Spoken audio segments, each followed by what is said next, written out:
Hey,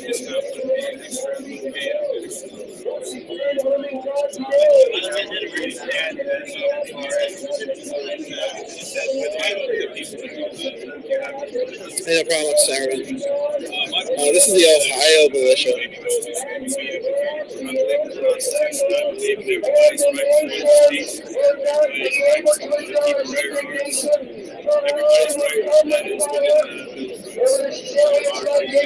Like, I wish we would have heard them earlier. I didn't hear them today. We didn't see them. Some people doing open carry protests. Some guns. You guys have this loaded. This guy, you can actually see the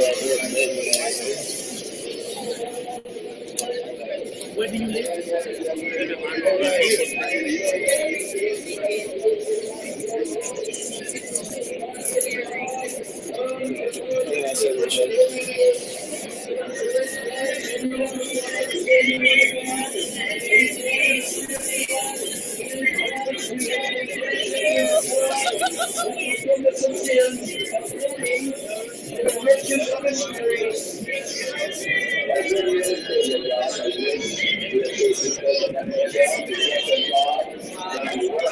Here's smart open carry, folks. God is with us, Jesus,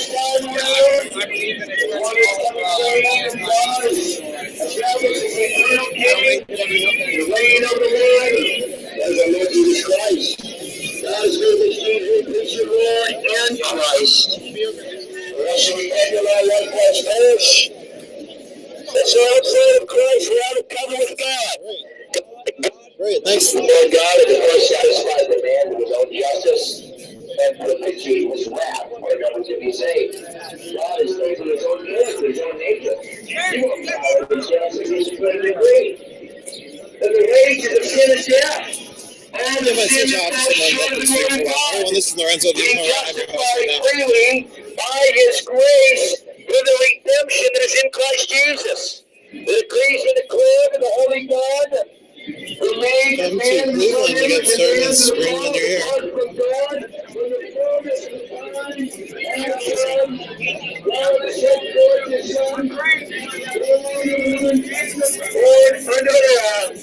Redeem those who are under the law. Repent and believe the gospel.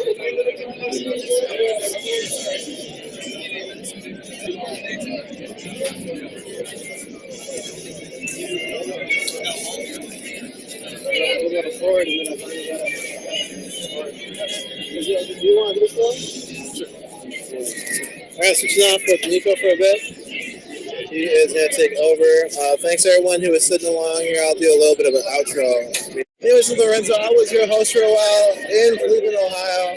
Really exciting stuff. Getting to hang out with a bunch of people that squashed together by the place. They came over this year and it's pretty good. You know what they're doing. They obviously quite some people. Anyways, we're going to stay live.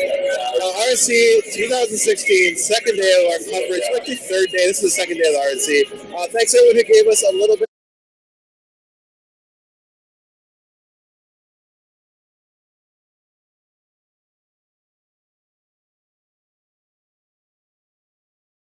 To make us go a little further, and yeah, we'll be here for the whole week. So we're here because of you. Hey, here comes Nico. What's the movement down there? I'm taking my battery. Hello, everybody. This is Nico taking over from Unicorn Riot. We are here outside of Public Square Park. I'm not really sure what we captured for you all, but I'm going to give you all sort of my, journalistic perspective as to what is happening up here and what has happened. We had a few groups that have come down to the Public Square, and on their trip down to the Public Square, the police came down to the Public Square. You see the police leaving right there. There's a mass amount of police inside the park. This is one of the reasons these speakers. And so when these speakers have been around, the police have been stopping You see Dayton police right here, Ohio State Patrol coming out of the center. You see a police officer talking to somebody right now. Are they still not letting anybody in? Correct. All right. What's that? Are you still not letting anybody in? For how long? Just for right now. Right now? Otherwise, yep. Okay. So right now, if you were in the public square, you could stay in. They're not letting anybody in through certain areas. They've sort of formed a circle around the whole park, or the whole public square. You see, there's a lot of people inside, and I'm sure they're letting people probably. I would hope they're letting people go to the business. Is there? Okay, yep. Right around there, you can get in. Okay. In the front of the park. Cool. So they're letting people go to the business, going around, and they're out here. The white shirts are out here since Columbus. It's Columbus, Ohio. And so they're right now outside of I think it's some sort of coffee shop, a non-GMO coffee shop. We went in there a little bit earlier. It's very cool. The weather, temperature. It's a pretty hot day out here in Cleveland, downtown Cleveland. So again, there's all these different sort of groups and coalitions of people that have sort of amassed onto the public square today. And from there, the police came in and made it their own rally. The police literally shut down the place, shut down the public square, split the groups in half, and took over. You see there's some gas masks out up here. I got the gas mask. Just gave a nod. This from Edge. Where are you all from? Edge Security? Is it part of the government? No. It's not a contracting team? East side of Cleveland? Edge from east side of Cleveland. Cleveland Police. Just like a SWAT squad? Yeah. Okay. So you see the sort of like a SWAT squad from east side of Cleveland. It's called Edge. I'm not familiar with Cleveland, so I don't even really know specifically the terms of some of these groups that the police are in. So yeah, that's them. And then right here, we got the FBI walking up here. Again, this is just like a police gathering. There's been so much police officers from all around the country that have amassed themselves in the public square. Right now, in front of us, the police chief is walking out to the public of the area of the square. People are sort of amassing around him. There's something going on up here where people are speaking. Again, this is the chief of police of Cleveland.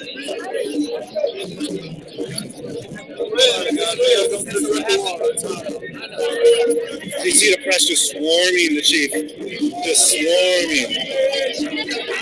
And it seems like they're moving out the cordons from the inside. They're opening it up, it seems. There's a lot of bike police that are leaving. Again, there was specific groups that were splintered.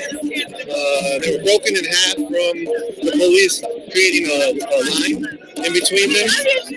We got some grand old parties, same old plan. So we got some drummers back here.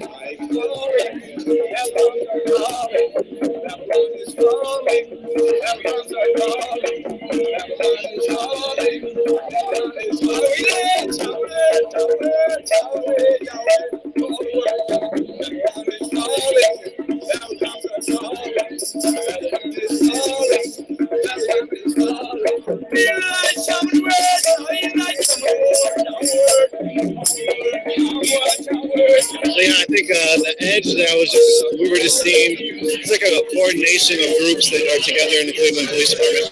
This looks like a Jesus Christ crew that's talking about God hates everything except for them, it seems.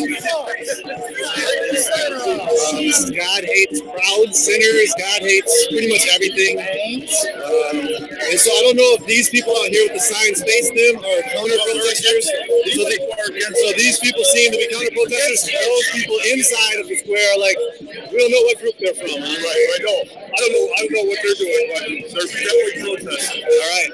Thank you. Are you smoking? We're live streaming.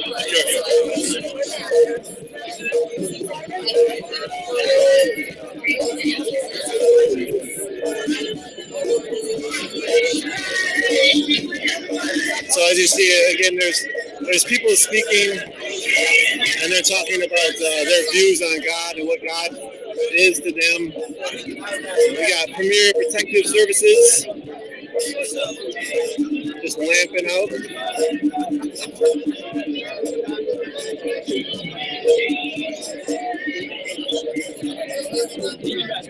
We got some Amnesty International observers here.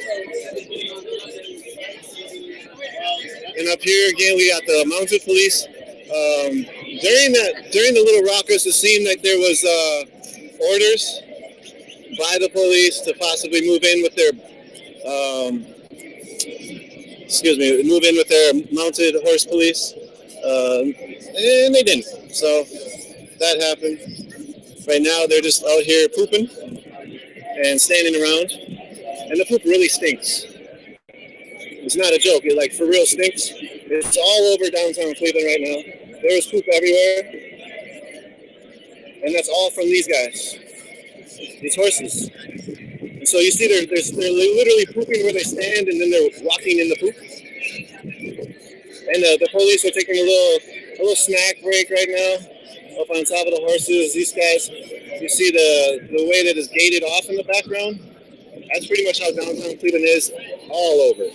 There's a lot of gates, a lot of separations, a lot of ways where the community of Cleveland is not going to be welcome to enjoy its own city during this time where many people think that it's a special time. It definitely seems like from who we've talked to from the locals is that they're not very happy with how much police presence and how much security presence there is. A lot of people said that they had friends who left. They didn't want to be around the city when this happened. They have friends who just took out for vacation, or even friends that just hunkered down in their house. So this is another side of the view of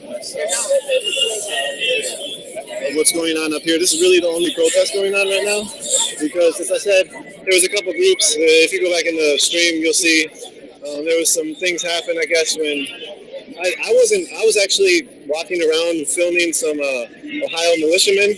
If you go into our Twitter, you'll see some pictures of that. But I missed the fight. I guess there was a possible fight, and from my understanding is that it was maybe InfoWars people. I don't really know. So, anyways, if you go back in the stream, we might have that. You see, there's still some police up here. I'm not really sure why they still have a line right here, because it doesn't seem like there's pro or anti anybody right now that are like going at it or sparring with each other even verbally. So they might be moving out. I'm not really sure why they're still here. They might be moving out. You guys continuing to form the line, or are you moving out? You just heard the bike cop is not sure what they're doing. So I'm not sure when I asked if you're going to be moving out or creating the line. So you see, there's just a lot of God hates everything. But right there, people are making fun, I think, of some people, and I'm not really, that's like way far above me. I don't really know what's going on. But if you do know what's going on, you can understand with what you see. Trying to get to the other side. Yeah, you gotta go around. Yeah. So, and then they brought a couple of bike cops in here to make a line. It seemed like they were moving out, but they said they don't really know what they're doing. They're just sort of forming random shapes out here in the park, and now they're handing out each other very cold ice water. Hey, Commander wants us in the middle, so we're ready to go east or west with our line, whichever we need, okay? So you hear the commander wants them in the middle so they can go east or west with their line. He's got the LeBron sleeves on his arm. I've seen this cop like 3 days in a row now. So many cops out here is like unbelievable. Unbelievable. You see them moving in the middle now as with their orders. Commander wants us in the middle so we can move east or west at any time. And so that's what's happening right now. The police are massing themselves in the middle as well as drinking cold water that was just brought to them. There's Cleveland police, there's Ohio police, and I think I saw some Indiana police out here in this middle line. Looks like Akron police up there too. Space while we got it. And again, I want to reiterate, they've created these lines all day, but right now there literally is nobody over here but press. You can see there's nobody that they're pushing but press. And they're not physically pushing anybody, but they're telling people, this is nothing but press. Not sure what's going on here, why they're pushing people back. Not physically, but telling people to move back. And so they formed what? A line between 7, 8, 10 feet, another line, and then another few feet, another line. Not sure why. Again, we heard the orders to get in the middle so that you can be ready to go east or west. So that's about all we know about that spot. What's going on there? We got a little march coming in here. And I'm sure the police will be reacting very quickly.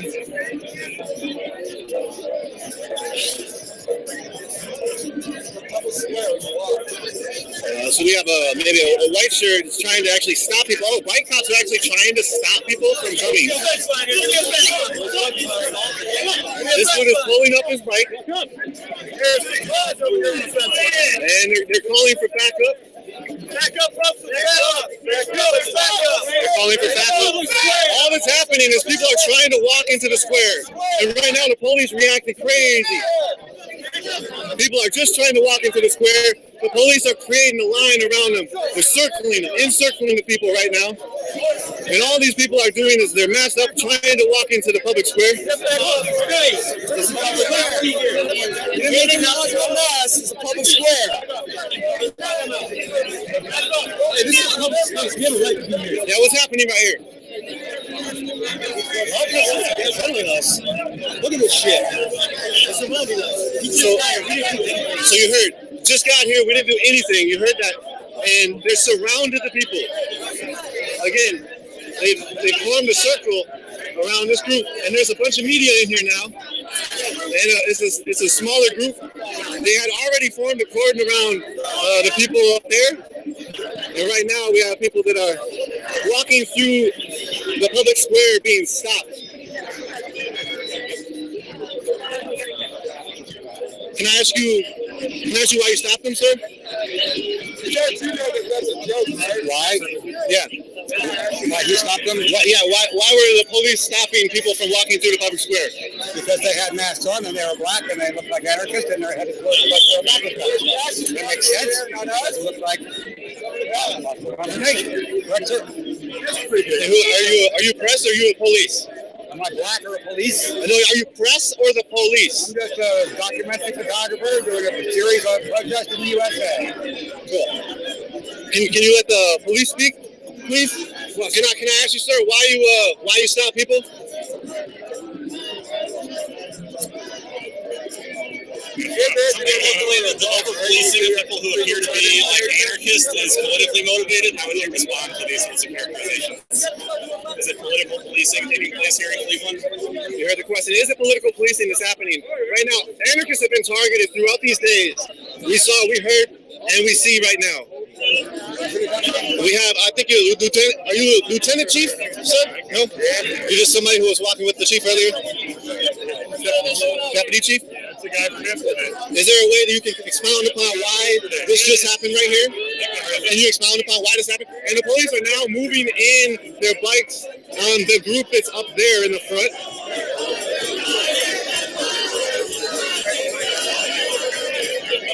Again, do you have any comments about targeting anarchists or people in masks?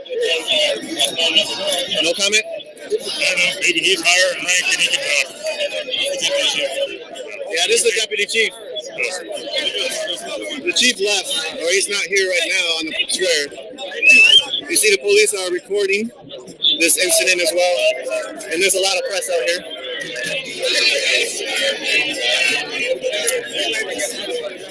Probably not through here. Not in the line. Just walk around there. You'll be able to get around. But not through here. The line doesn't extend all the way around? I'm sorry? The line doesn't extend all the way around? Yeah, it's going to. Just want to make sure we keep it. You won't be getting actually, if you go around, well, no, they have the line set. because the real ones are not. Public square, I'm free to go. That's what they were saying. Well, I'll try to find my way.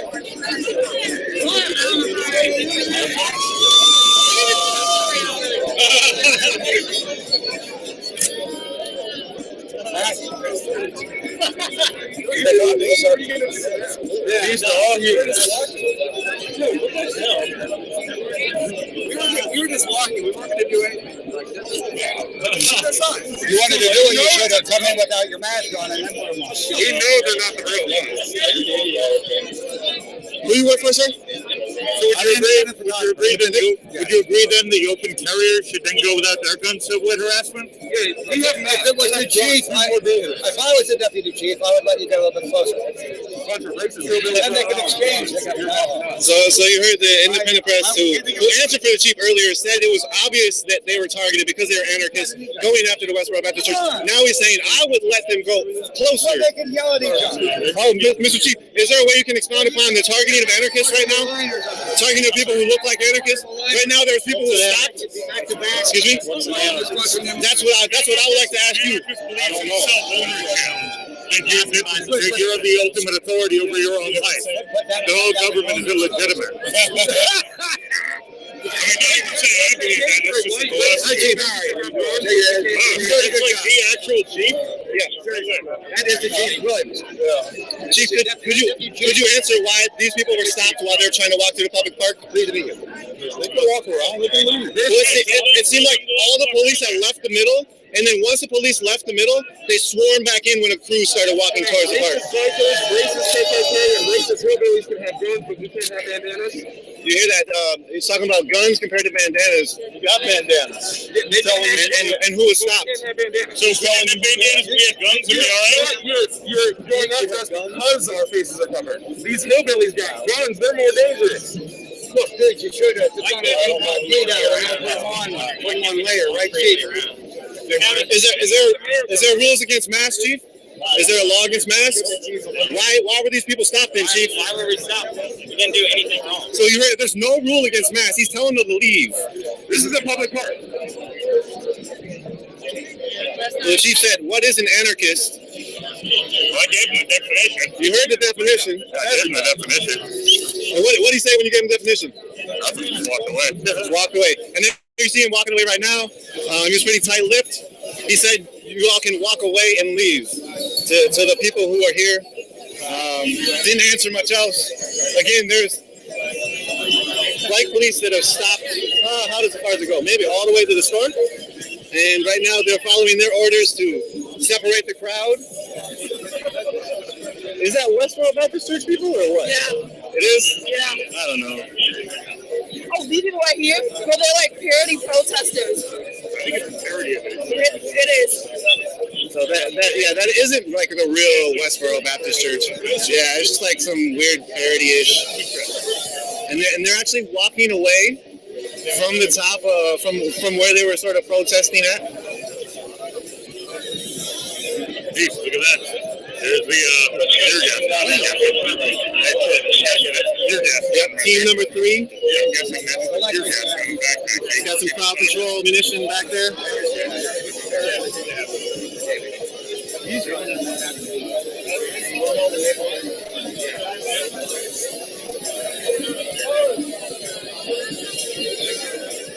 So again, that's the chief walking away from the situation. There's Ohio State Patrol, there's Cleveland Police, Cleveland Sergeants are out here. Hey, Sergeant, can I ask you a question, Sergeant? Why was this group targeted, Sergeant? Another tight-lipped Sergeant. I would ask this gentleman in 2114, but I'm sure that he wouldn't just following orders. Is that right? Do you know why you targeted these people from walking in a public square, sir? No? Okay. Yeah, so again, the people are pretty surrounded. Not all the way, though, it looks like. It looks like there is an exit in the back. Actually, maybe not. There's a lot of police back there. I don't see a full line, though.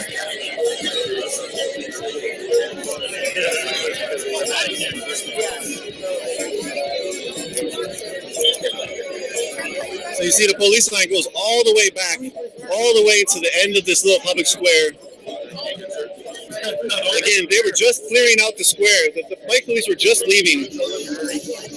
Then they reacted in full force to a group of 20 or less people who were masked up, who were walking in the public square. Again, there's militiamen out here with AR-15s and AK-47s, and the question was raised to the chief and to other police officers: why are they targeted? These people, being that they're just in a mask, why are they targeted when you have militiamen with guns and AR-15s and AK-47s, so they're not getting stopped? They're able to walk through. These people weren't chanting, they weren't saying nothing, they weren't throwing anything. They were very peaceful. They just walked. And once they walked up to a certain point, the bike police came in. Maybe not yet. What's up? Oh, okay. Clearly some fucking shit. So they cleared this little lane. Guys, step back. Guys, step back. What's up? Step back. Why did you touch me? This 849 just like hit me for whatever reason, touched me just to tell me to back up. I'm like 5. Is that 1, 2, 3 feet? Sir, I'm 3 feet behind you. I'm 3 feet behind you. I'm moving back. I am, sir. There's nowhere else I can step back to. Nowhere else I can step back to. Sir, I'm. This man is right here. He seems fine. I'm not talking to him. I'm showing what's happening. I'm documenting. There's nothing illegal. He's bullied in high school. Yeah, I see that. Now he wants to enforce his power. And now we have police mad that they're being filmed, I guess. He's got the blue line across his badge. Across there to get their information out if you can. Recently, as you're aware, yes, sir. we probably had 8 officers killed. Part of showing respect in the law enforcement community is to put a wreath across our badges. The officers are not attempting to hide their names or anything like that. Where's your name? My name is right here. You can't see it. Right there. The thing's the only thing you have to do is ask me my name, and I'll tell you my name is Wayne Drummond. I'm the deputy chief of the Cleveland Division of Police. No one's trying to hide anything. What's your badge? We've had 5044. 5044 Wayne Drummond, I'm the deputy chief. Yep. These officers are not trying to hide their names or badge numbers or anything like that. Again, we're just honoring our fallen officers that died recently. So that's why we're there. Okay. So no one's trying to be deceptive or anything like that. I think this whole thing is deceptive right now. We are getting stopped for no reason. We did not commit any crime, and we're just being stopped. We're dancing on the There goes independent press again, speaking for the police. In a violent manner at all. Well, they didn't want a confrontation. You got to understand that. Although you should have had the right to engage them, in my opinion. First Amendment rights. Yes. And what is this? It's security? Security pushing people around for MSNBC security. We're going. And it seems like the crowd that got stopped is actually leaving. It's just did he not get reelected? Or he's just term limits or what? He didn't get elected. So he did run. And no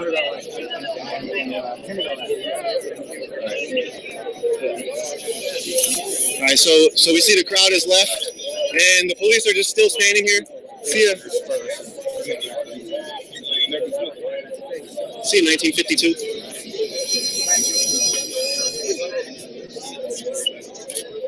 So these guys they're ready. The police are just ready to crack heads. You can see it in their eyes. They're very angst up. They have a lot of anxiety going on. They brought up Dallas like that means anything to these people out here who are protesting against Trump. I'm not really sure what that's about.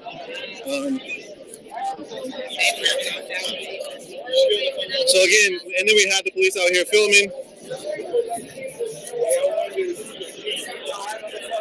And the police are actually going to follow.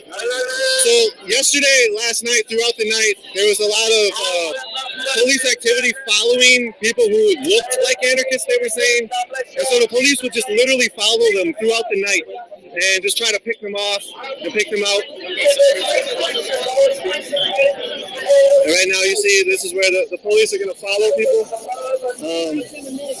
Again, earlier they were talking about anarchist medics. They don't really like medics, people who actually take care of people. All right, over here we have real beefy uniforms going on. This must be the $50 million new uniforms that were given from the federal government to the Cleveland police. Cleveland? Cleveland. So these are our Cleveland police. These are their, I'm guessing, brand new federally funded military riot, crowd control, whatever you want to call it. And again, this happens continuously right now, where the police are now marching with people who may be anarchists or maybe not be anarchists. And this is what the police are doing now. So it's basically an intimidation tactic. Again, there's people with different political views out here. We got the pro-Trump, the anti-Trump. The police are definitely been targeting people that they think are anarchists, people that they think are this or that. And they've been trying to intimidate them, pick them out, go through their bags, just a lot of variety of different things. And right now you see this is a massive police following this march that's happening right now, or this little movement of people. They just got stopped up at the public square. I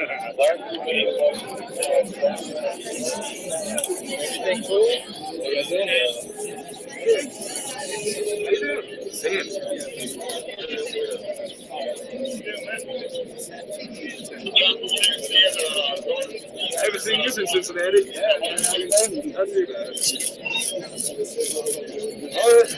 Let's not get pissed off. Keep going. Keep going. Just keep walking. Keep over there and see if they surround you. Keep walking. So we got the police that are talking on their walkie-talkie, walking next to them, flanking them actually. So it seems like the police are trying to do what they can to flanking up in the front as well. They're going to be coming through these bushes with the white shirts. Up there, there's more.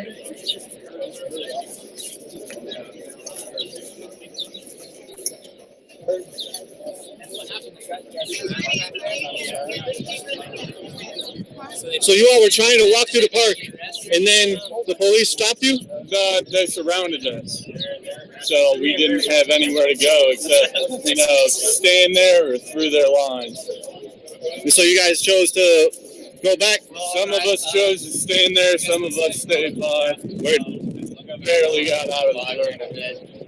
Are you? Do you feel that the police out here are targeting who they perceive to be anarchists, or even people with masks on? Absolutely. Anybody with a mask, anybody wearing any sort of black. Really? Yeah. Get targeted so easily. I don't know why. We've been pulling all day yesterday, all day today.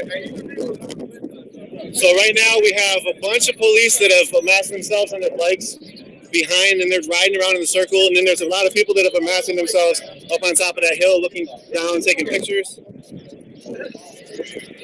Again, these are people working political, it looks like. So the RNC convention that's going on. We got a lot of people out here who don't like Trump's message, a lot of people who do like Trump's message, and there's been a lot of discourse happening. And some of that discourse was not seen right here as the police just came in to block people. Again, everybody is coming. Everybody that was up there is coming now. All of the public square is basically on its way down here.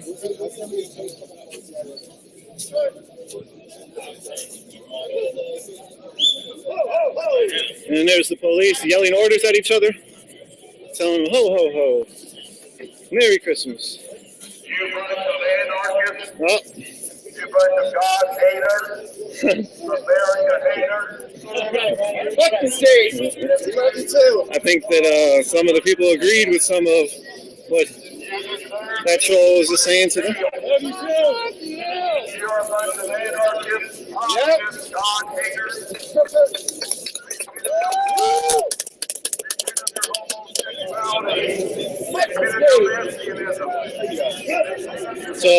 So here's on the left side, we have a mass amount of police. The bike cops are now behind.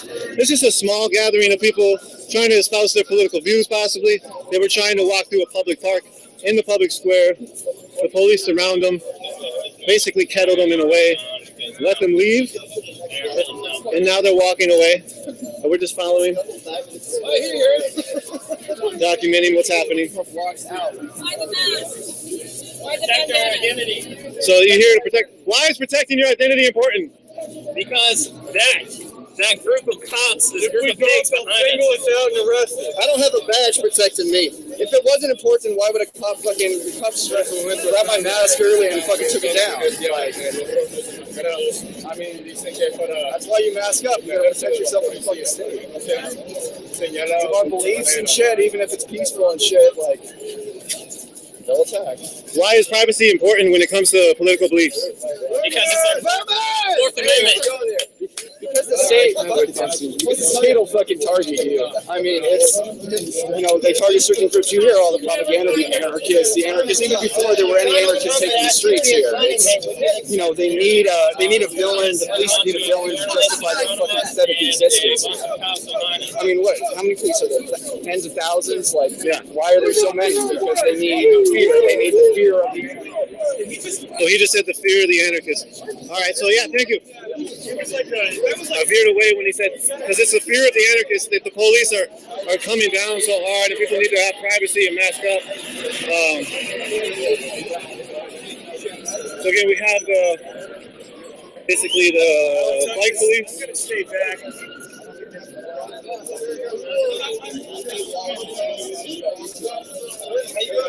So we got Vermin Supreme now walking with the anarchists. Vermin Supreme is with us. All right. Vermin Supreme is with everybody over here, walking down the block with the group of people that were targeted. The group of people that were targeted by the police. The bike police are trying to tell them not to go a certain way, and he's actually stopping people, trying to stop people. They didn't actually stop anybody.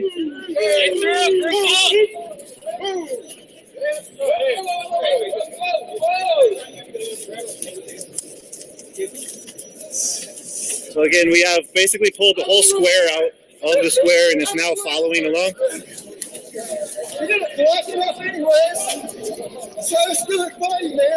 Walking up 6th Street to Superior right now.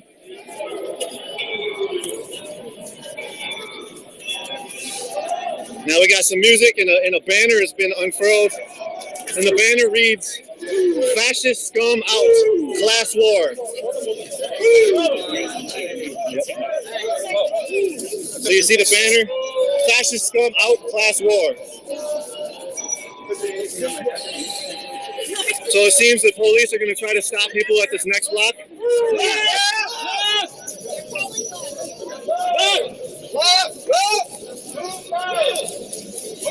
Bike police pushing people now. Bike police coming through.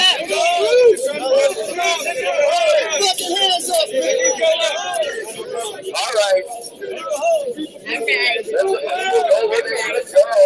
You hear Vermin Supreme, let the people go where they want to go. Come on now.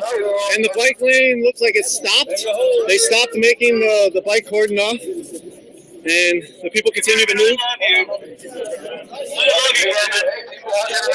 So again, this is Vermin Supreme up here on the mic.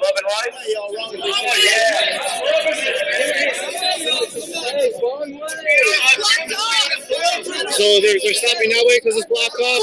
And right now, whoa! The police are actually pushing people real bad.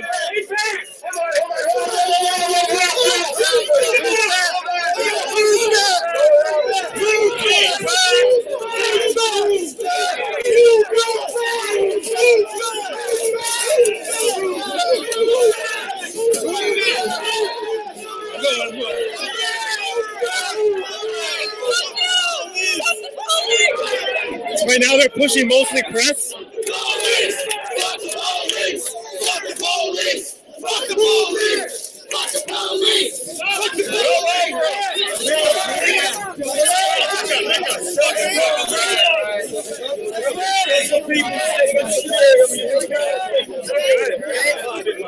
The guy fell down and he's back up.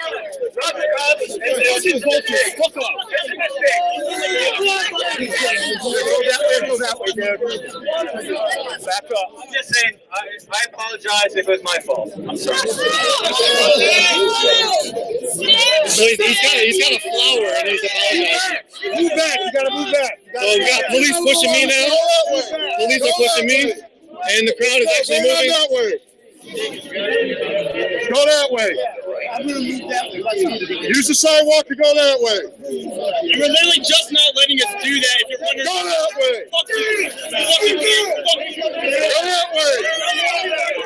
So the police right now have pulled out their mace or their pepper spray.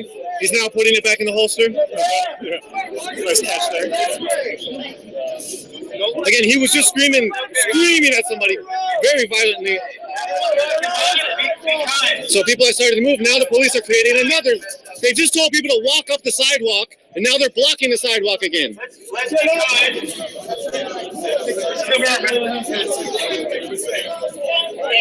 off the street! Get on the sidewalk! The other sidewalk. Thank you.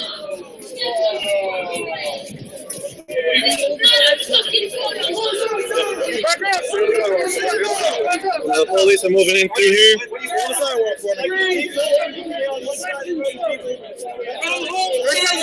Again, thank you all for joining us, Nico from Unicorn Riot. Check out our work on unicornriot.ninja. We're here on Superior and 6. The police are pushing people now. There's just a wall of bike cops. Seems like more cops are coming on this side, and people are telling people to come this way.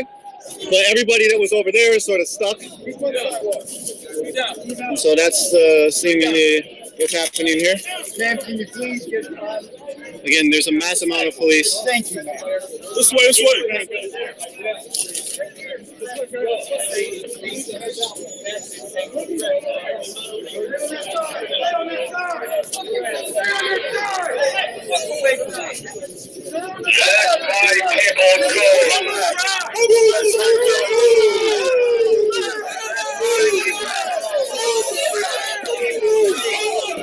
This cop is pulling out his stuff. He's pulling out the mace. He's got the mace. Can I get your badge number, sir? Badge number, sir. Badge number with the mace, sir. $17.99 is his helmet. So they told everybody to come up this way, and now they're not letting anybody come back down. They were forcefully pushing people with their bikes. We saw that yesterday as well. Don't tell me shh. I'm live streaming. We got corporate press telling me shh. Who you? Bring those in. Let's take the sidewalk. Hey. Stay on the sidewalk. Stay on the street. So now the police are finally moving off the sidewalk like they originally did. They realized that they shouldn't be able to block the sidewalk. Maybe I'm not sure what happened there. It seems like the people have their free reign to come this way now. They actually Let's go! I don't think anyone got the radio. Let's go whatever way you want, hey! You want, racist assholes!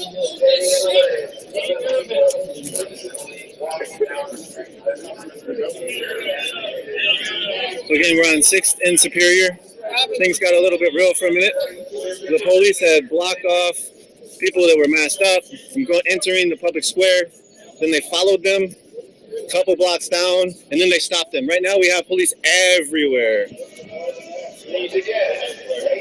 You're gonna try to get out of this situation. Yeah. How do you feel about this? This is way too much. We didn't do anything wrong. We're simply walking in the street. Protesters were walking in the street yesterday and today, and somehow because we have masks on, we are treated as a lower class citizen. Do you anticipate police violence against you, like we just sort of saw? We do. We probably are going to get more because they aren't being peaceful right now, unlike us. So yeah, you heard. Unlike us, there was no things thrown at the police that we saw. The police did react very violently with their bikes. So these are Michigan police officers, Michigan State Police right here. All right. And then they're pulling in more bike cops from up here. We have some more Michigan, and then bike cops. And then the bike cops are from seemingly Cleveland, it looks like. They're telling Michigan back here. And these guys didn't even hear that. And they're yelling at each other. They just left two of their officers over there, and they were yelling at them to get over. Yelling. So the police are trying to organize themselves as to what they perceive as a threat. with people masked up. Again, people being masked up has got to be a huge threat for the state, being the way they react to it. There's street medics out here that are possibly that are here to help people. If the possibility of police violence against the people continues to be reality.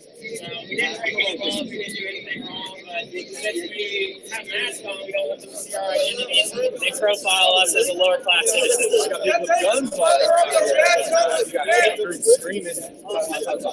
Yeah, the KKK here, Westford, always have heard other races for us, and somehow we are the enemy of RNC. Thanks, guys. Yep. Good? Yeah. Shit was crazy, buddy. It was crazy. Oh, a phone just fell and broke.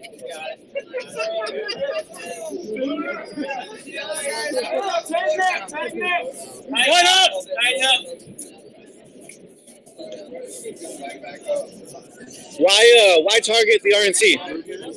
The RNC brings different sorts of groups and people from all around the country, including cops. So we really want to just inform people and police what's going on around this country, especially including this police-like mentality.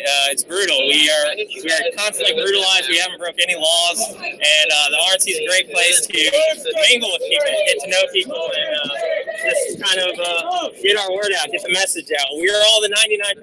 That's why we're here. Anonymous. Aaron.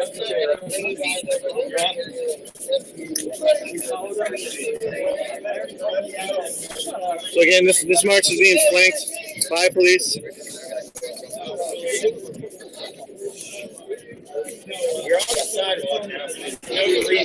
Yeah, so right now the protesters are on the sidewalk, as we can just over here.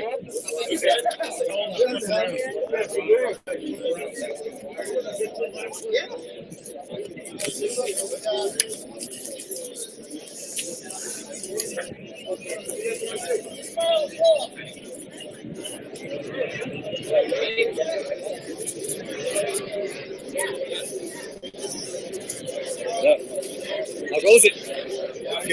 Yeah. You want to talk? What'd you see? You want to talk on live stream? The park, so I didn't actually. I came up and I just saw them dispatch. Yeah, you saw all the police coming and leaving. Actually, huh?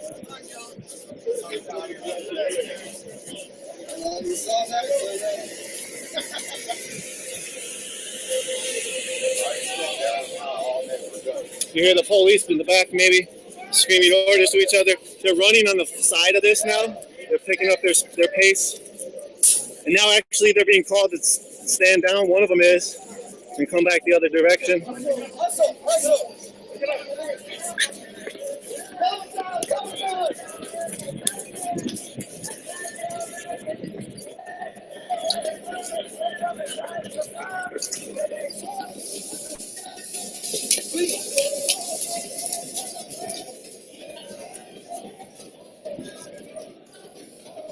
The police are running in the street. I'm not really sure what they're doing.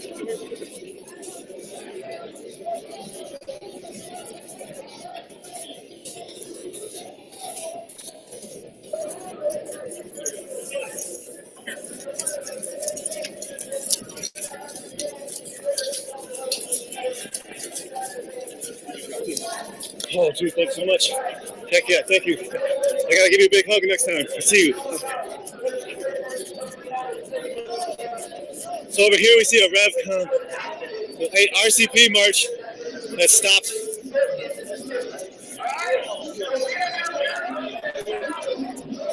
Florida Highway Patrol.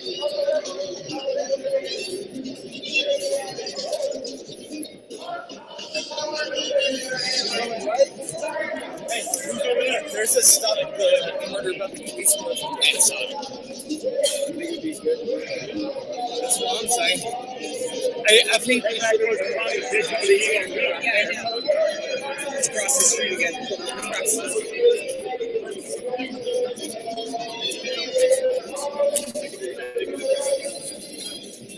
Police are trying to react to what's going on over here. Right over there in the distance is a RCP march. RCP is Revolutionary Communist Party. Fort Worth, Texas police are trying to set a barrier right here.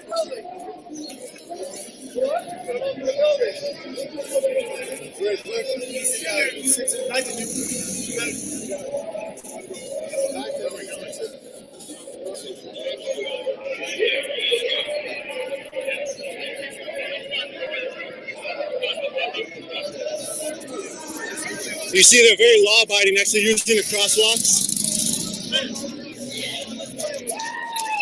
They're actually merging with the RCP crowd, it seems, which people may have differing views, but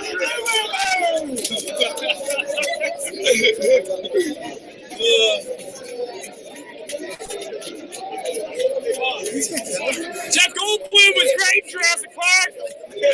Jurassic Park 2. Jurassic Park 2 is kind of cool. Jurassic Park 3 rules.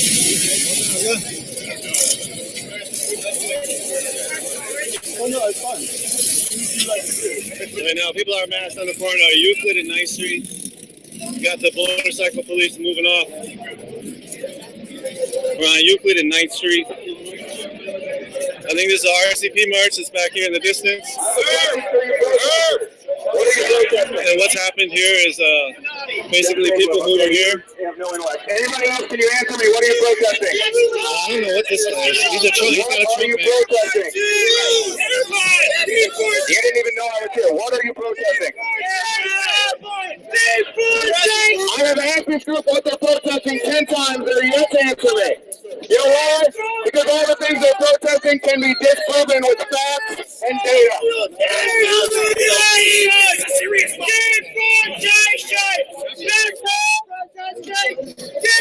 So we have 1, 2, 3, 4, 5, maybe about 8 pro-Trump people right here. I'll ask you a question. Do you believe in law and order? Shouting match right now. You want to say 11 million people the armed, throw them out of the country? Do you really 11 million? What are you talking about? That's what deportation is. Nobody's been deported. Here's the deal. I believe in law and order. And there are many immigrants that came to this country and they had to go through the law. You know what justice is? Asking everybody to do the same thing. To invite these people into our country. Let me ask you a question, sir. Do you think this economy has any problems? Because every time he just says deportation. It's fascist. It's fascist. It's fascist. This is an illustration of the protesters we're putting up with. They have zero. So that's happening here on Euclid and 9th. I don't really want to hear what he's saying, really, because that's just like people screaming at each other. And I'm sure you all are not really trying to hear all that neither. So again, the situation, Euclid and 9th, and the police came and stopped people from walking through the public square. From there, basically, a walk-off ensued. A couple standoffs at a few blocks. Police used their bikes to ram them into people violently, smashing people, and then eventually let people go. There was no arrest that I saw. They were definitely targeting those that they perceived as anarchists. It was a definite target by the police, as you even heard from some of the people who were around that group, or who were in that group, is they felt targeted. So, again, we're in the corner of Euclid and 9th. Whoa, whoa, whoa.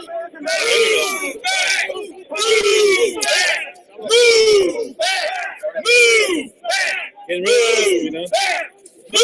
I'm not really sure why they're moving back. Looks like the end of the street is right here, so they should be stopping any second now. They like chanting. They're almost chanting as much as everybody else. It's getting violent up here.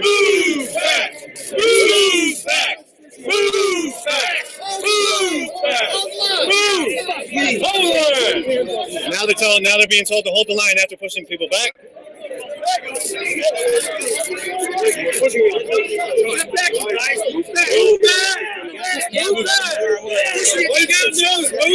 And they cordoned off the groups right here.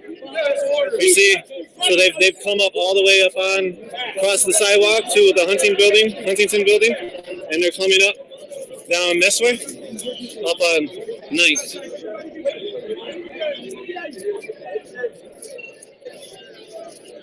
You're giving warnings before you're moving? Or you just push it? You're going to get out of the street? You're in the middle of the street. What are you on the sidewalk doing? Everybody's in the middle of the street. You're the one that was asking. I was telling you, you mind getting on the sidewalk? Word. I was asking you if you were going to hit me without warning me. No, sir. Okay. We have people gathering over here as well.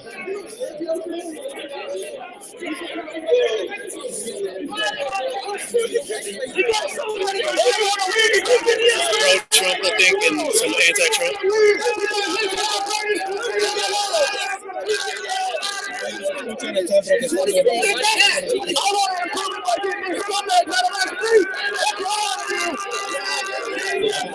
It's a big shouting match. People are sort of making fun of the shouting.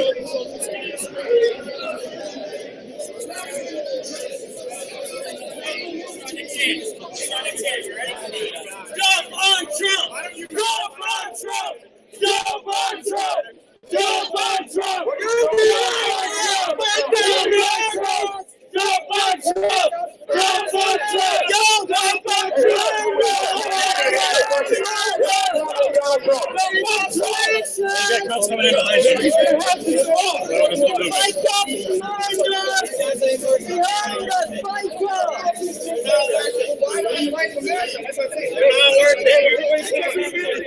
You're wasting our time. Let's keep moving. We've been talking about they're wasting their time dealing with the pro-Trump supporters.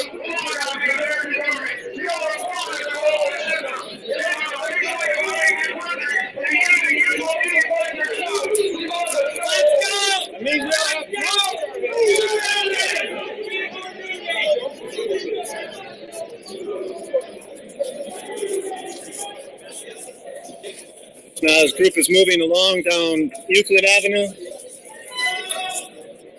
and there's bike police moving down towards this group on Euclid Avenue. Walking on the sidewalk, they were forcibly stopped while walking in the street. They're walking on the sidewalk now. There hasn't been anything thrown at buildings or anything like that. Property damage, as people always talk about. Haven't seen any of that. Again, so now, sorry. Now we got the group of about maybe 50 or so now, it seems. They're walking down Euclid. Again, the bike police just rolled by. There goes the last one of them. Playhouse Square's up there.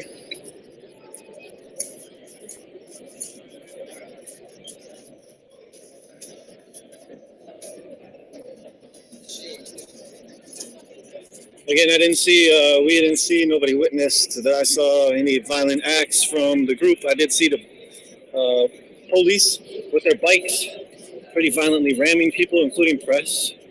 That was happening yesterday as well. Thank you all for tuning in and for being on the chat and chatting with us. I'm not able to really check out the chat too much as the situation continues to go a little bit fast.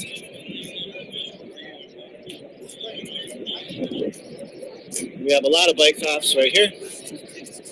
Again, they're all over the city. It's the who's who of whatever state and city and agency. It's everybody.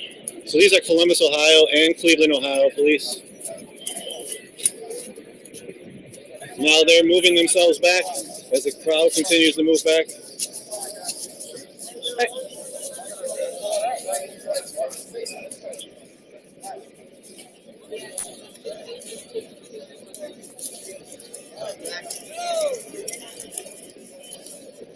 People are taking. Hey, I think it's not a good idea.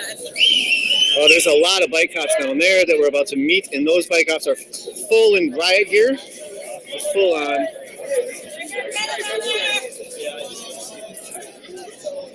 And they have the roller van with the jump out boys, most likely, and the shooters. These shooters out here are the real shooters. They have the real guns. They have the live ammunition.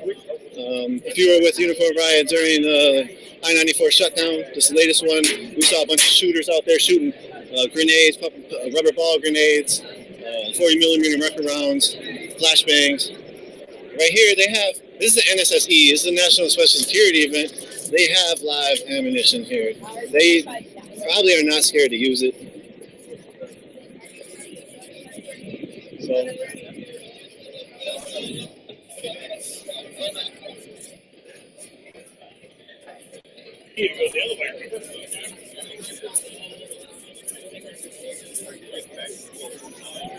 The police do not seem to be coming after flanking the march. Yeah, I saw them come up, and they don't seem to be continuing to come, and I'm sure that'll dissuade in a minute as they come across the corner, but we don't see them yet. We'll keep our eye on them, see if we see them. This is the back of the little procession that's moved out of the park, or out of the square, excuse me. Yeah, the flag, but not the symbolism.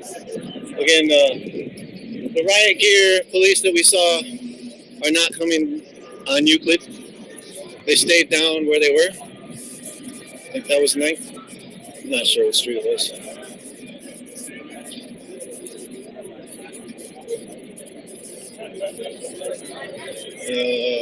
March is now, this procession of people is now moving on to Euclid. You see some of the people that are masked up are on the sidewalk as to deter them from getting harassed further. Press and other such people are on the street.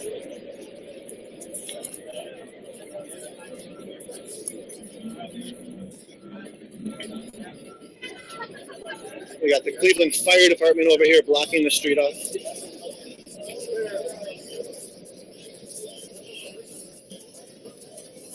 And interagencies and states and cities.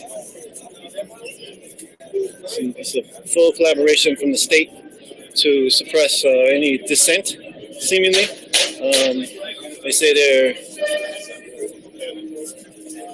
they've been consistently targeting people who are known as dissenters, or even people who possibly identify different politically than Donald Trump and the Republicans, or even the Democrats, Hillary Clinton. It's been a consistent story in America.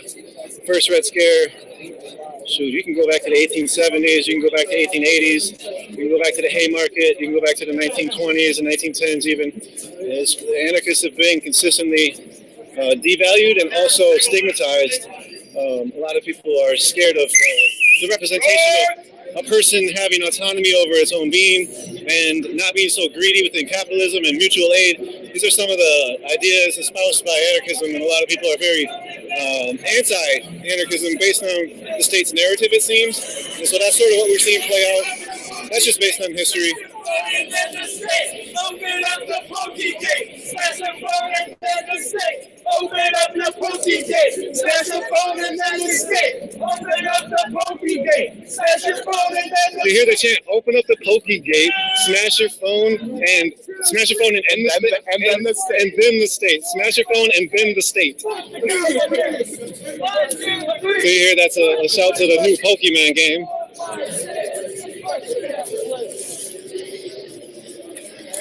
Now, March is now moving down 14th, I believe.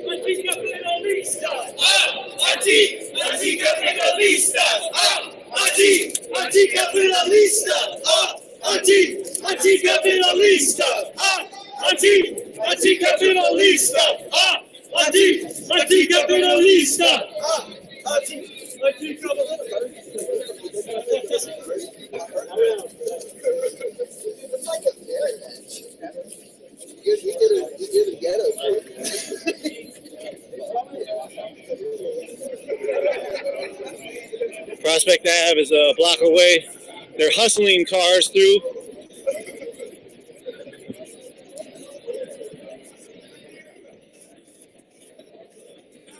Again, this started about maybe half hour to an hour ago. Police stopped a group of people that were walking up through the public square,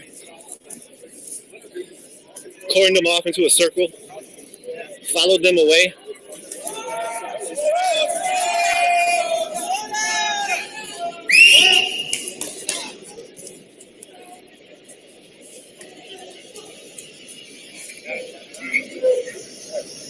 While the people gather themselves, I'll show you all the cross streets up here. This is Prospect and 14th. Doesn't look like much going on up here.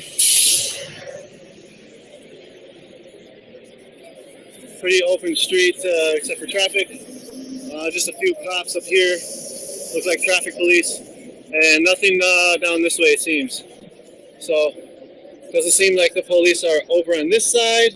Seem like they're more protecting towards the lake and other areas where the convention happenings are. There's some green hats out here, National Lawyers Guild out here, protecting the people's. Right. Check them out. There we go. There we go.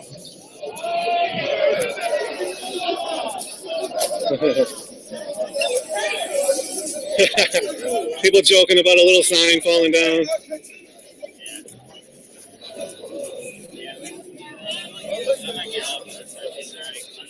So it seems like this group is now split into two.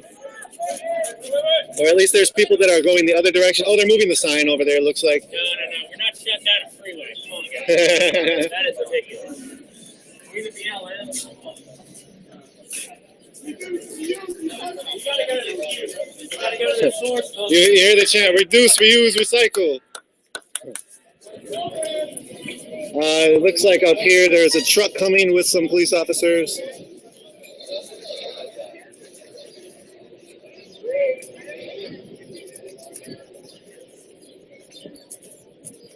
Maybe not. Yeah, those are just like city workers, it looks like. There goes some police right there. Maybe government employees. Most likely government employees. So now the march, the gathering of people has now marched to Prospect and 14th.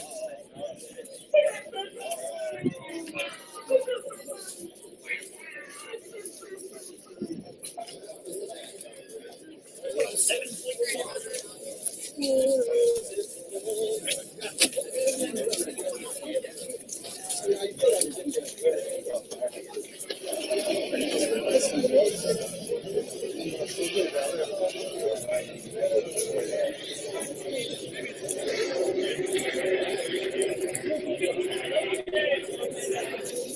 you have a fast acting battery charger? Are you making media or are you just...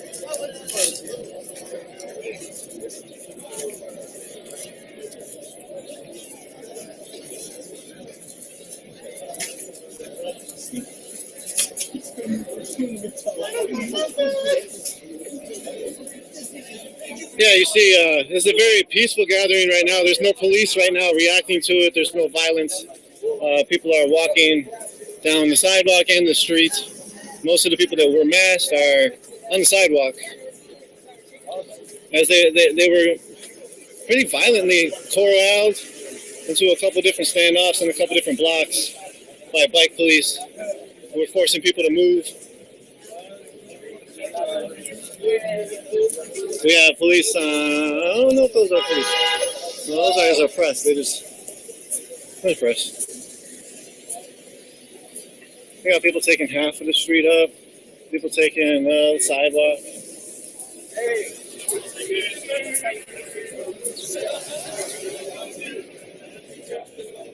You hear the chant? Anti-capitalista. Anti-capitalista. Anti-capitalista. Anti-capitalista. Anti-capitalista. Anti-capitalista. Squeeze right behind you. Thanks. I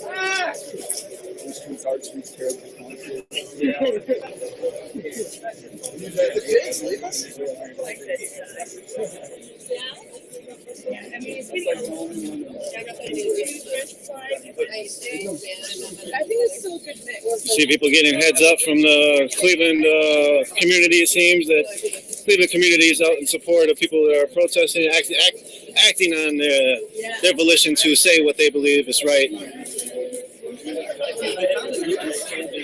which is supposedly one of the amendments in the Constitution.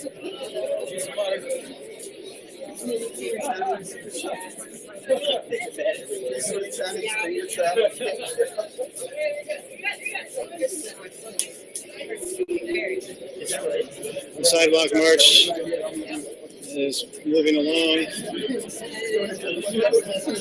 See police in the distance. Again,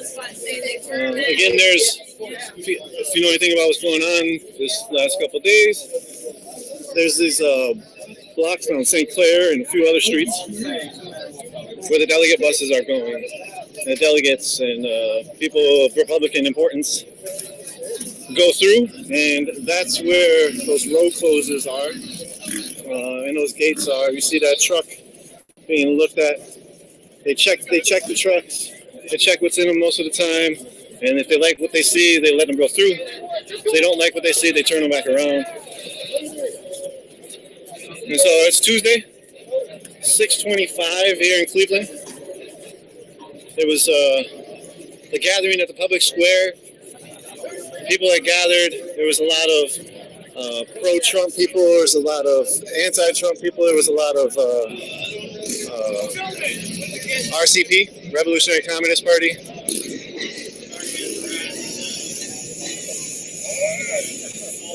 And what happened at the public square was the police cordoned off lines. Oh, we got police running.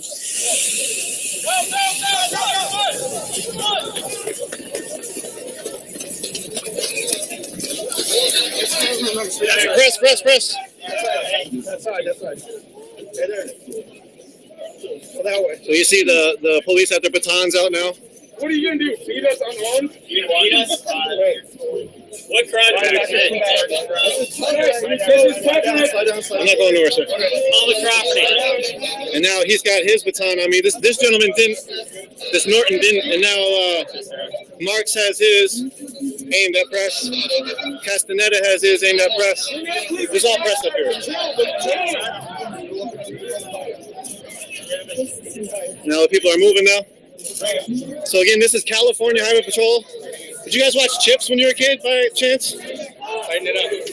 That was just one of the questions I always had for them. Did they watch Chips is my real question, like for real. I watched it when I was a kid. I don't mean I really loved it or anything. I did watch it.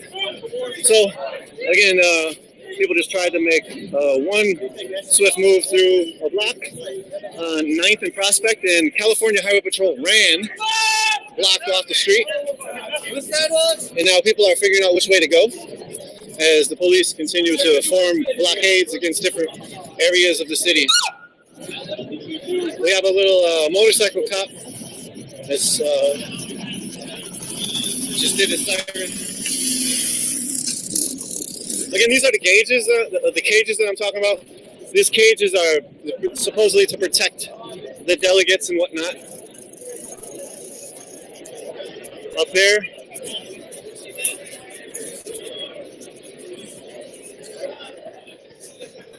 we got 4 of those guys up there, 5, all working for the state, I'm sure, on some level. Thanks. Yeah. So now the California Highway Patrol is coming down this way.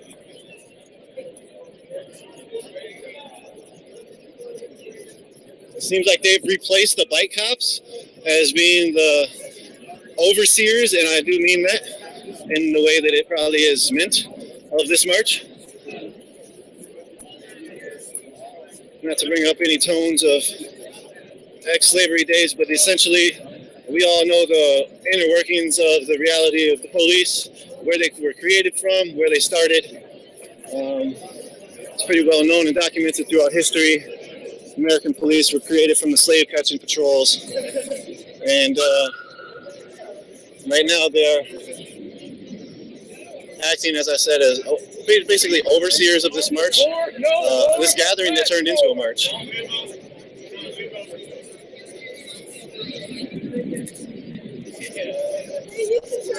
Protesting Pokemon Go.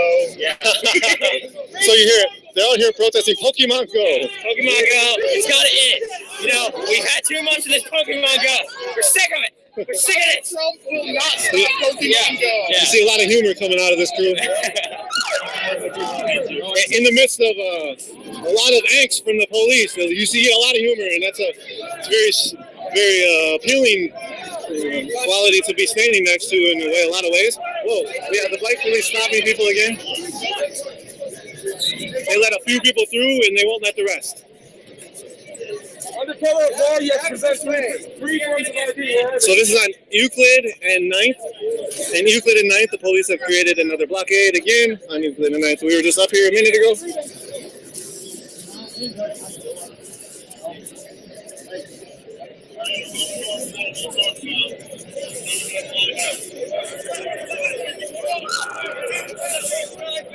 are stopping people from moving down 9th Street. So this gathering of people is now sort of stuck.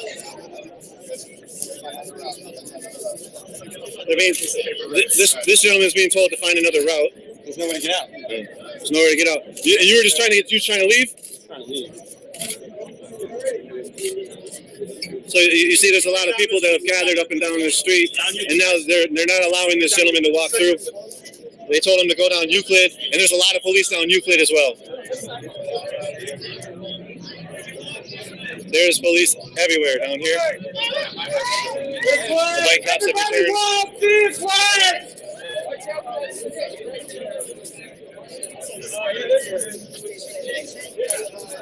Oh, there goes Cassandra Rules, Cassandra Fairbanks.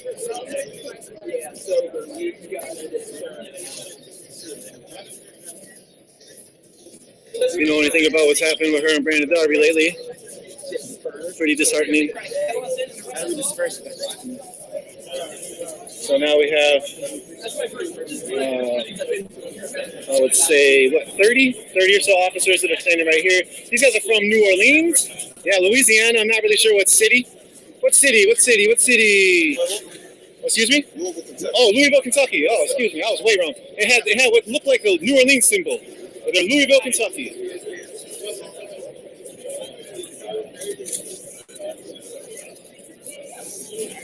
And they do not have riot gear on. They're just standing in their uniforms. And they're spreading themselves out with their arm lengths.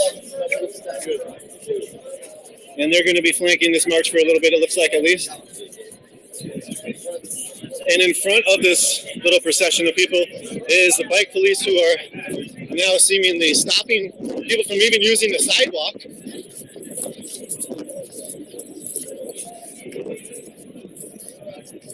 So people are going through the square.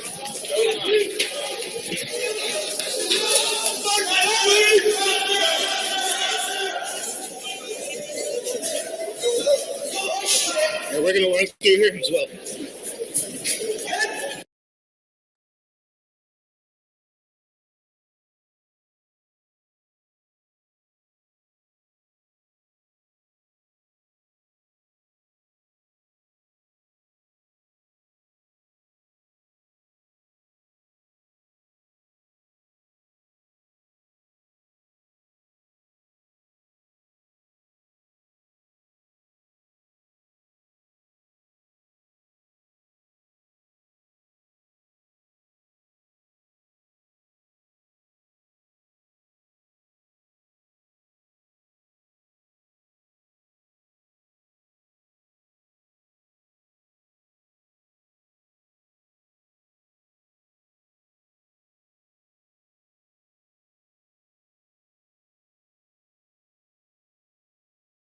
You hear people joking, wish we got bikes. What? Oh, narrating.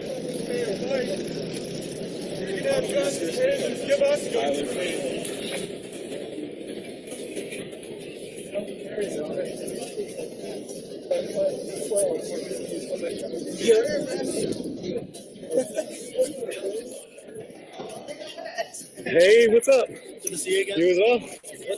What's this all about? Wrong story. Up at the public square, people masked up, police stopped them, put them in a circle, 30 minutes stand up. They move now, standing out to every other black cat and mouse. That's what it is now. Hey, I just want you to meet Chris.